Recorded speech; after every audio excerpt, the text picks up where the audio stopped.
is heard her off to starboard, in the breaking and the breathing of the water we. That is Cactus Tree from the new CD release from Judy Collins called Bohemian. And I'm thrilled to say that Judy Collins is sitting just a couple of metres from me. Welcome to 3AW. Thank you so much. I'm glad to be here. And in town for Spiegel Tent tonight, tomorrow and Thursday evening, and the Caravan Club as well, which is fantastic for fans. It is great. I'm so thrilled to be here. You know, I love Australia. You're in a unique club. It's before we talk about the new album, but there are not many people who have had world hits with songs from musicals. Oh, as you do with Send in the Cloud. Yes, and according to Stephen Sondheim, is his first and his only major hit, actually.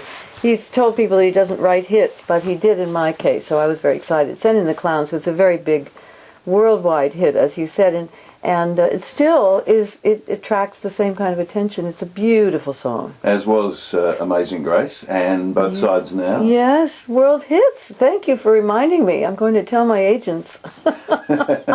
Both Sides Now, I just remember sitting around with the guitar as a child and singing it. Yes, it's quite a song, still works. And the words stay with you. They do stay with you. Well, I'll be singing it, tonight, of course. And I'll be singing it, and a lot of the hits, plus some of the new songs, of course, from Bohemian. But you're right, it's good to have those anchors, and the nice thing is that they still are fresh and timeless, those songs. They're beautiful. You remind me, not in voice, but in purity of voice, of someone here in Australia called Judith Durham. She has a beautiful, pure voice, and yours is as clear and magnificent as it ever was. Thanks, I'm very lucky. Very, very lucky. Do you because you've had a pretty turbulent life, which you're happy to talk about? I've made sacrifices, which are not the reason I can sing the way I can. But I've had things like everybody else has, traumas and losses. I think you've had a few more. Tuberculosis, polio, bulimia, alcoholism. Yeah, the big four. I have, but I don't.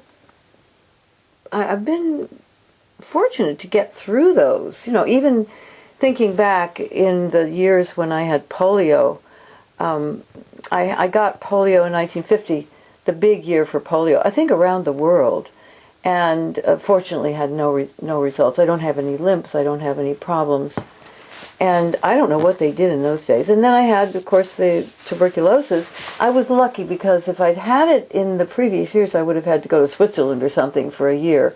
But as it was, I went to a great lung hospital in Denver, and they gave me all the drugs that they give you, penicillin and things like that. So, and with the alcoholism, I was born in a time when people didn't understand that was an illness. Now they do.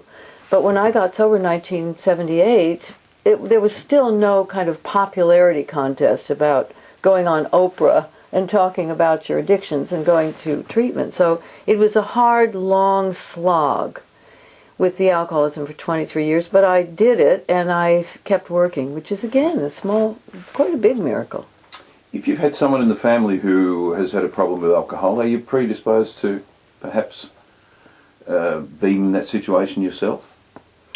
Well, I think it is genetic, certainly. I mean, there are grandfathers, people in my family, my father, other family members. I think we've pretty much proven that it's a genetic illness, that we do process alcohol differently than the normie does, and we tend to slip over into the situation of compulsion and addiction. It's not spoken about much, though, is it? Well, it is in the States a lot more. Maybe it's not as much here, but I'll tell you something. When I came to, a funny story, when I came to Australia in 1965, I was touring with a wonderful group called the Limelighters. Mm-hmm. And one of the guys in the Limelighters said to me, I think you're putting away those shandies in pretty good time here. I think you might want to take a look at that. I was, 26? And he was noticing. Of course, I didn't ever speak to him again, so there was always that. I haven't heard the expression shandy for a long time. Oh, haven't you? Did they abandon shandies after I left the country?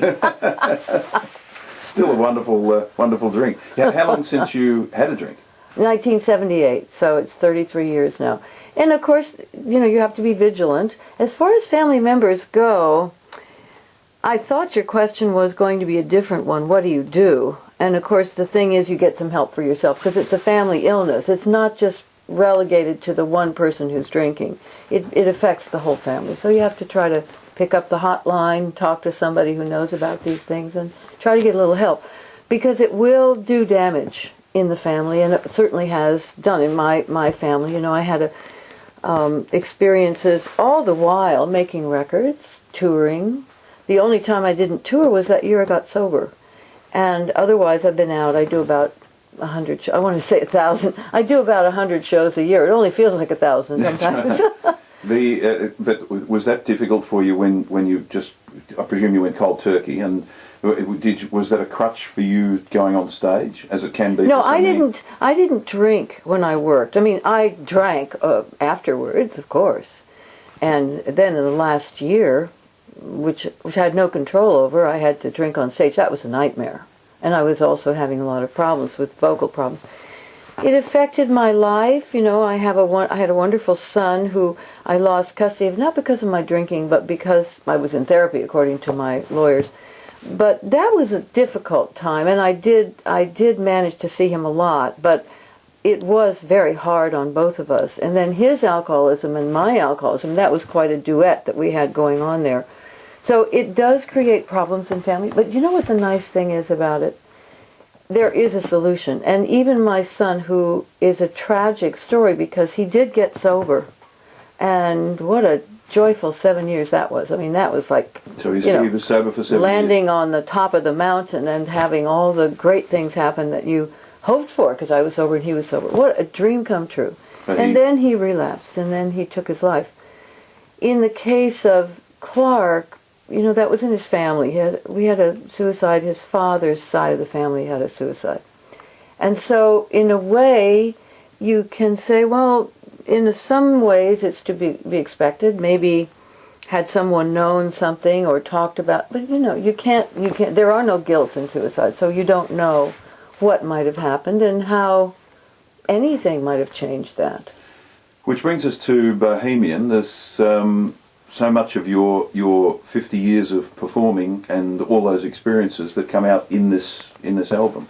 They do. I just wrote a book which is out in the States and is coming out in paperback called Sweet Judy Blue Eyes, and I talk about a lot of these things. Of course, all the wonderful people I've known, the people I've worked with, from Josh White, the Limelighters, Joan Baez, Bob Dylan, all of the great lights, Pete Seeger, Arlo Guthrie, not Woody. But so many people, and I tell the stories, and I also talk about the 60s and the music and working with Stephen Stills and what it was like in the studio in those days, and still is in some ways. And along with that, I wanted to make an album that somehow reflected a little bit of that and also brought you up to the present day.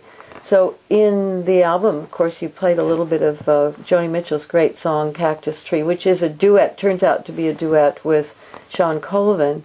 And then I have four or five of my own new songs, including a song from my mother who died about 15 months ago. In the Twilight. In the Twilight. It's wonderful. Thank you. And so many people have this experience. And she was so wonderful. She was 94, and I was just, bonded at the hip with her. She was my best friend, and next to my husband. But, your mother is your mother, and nobody ever takes her place.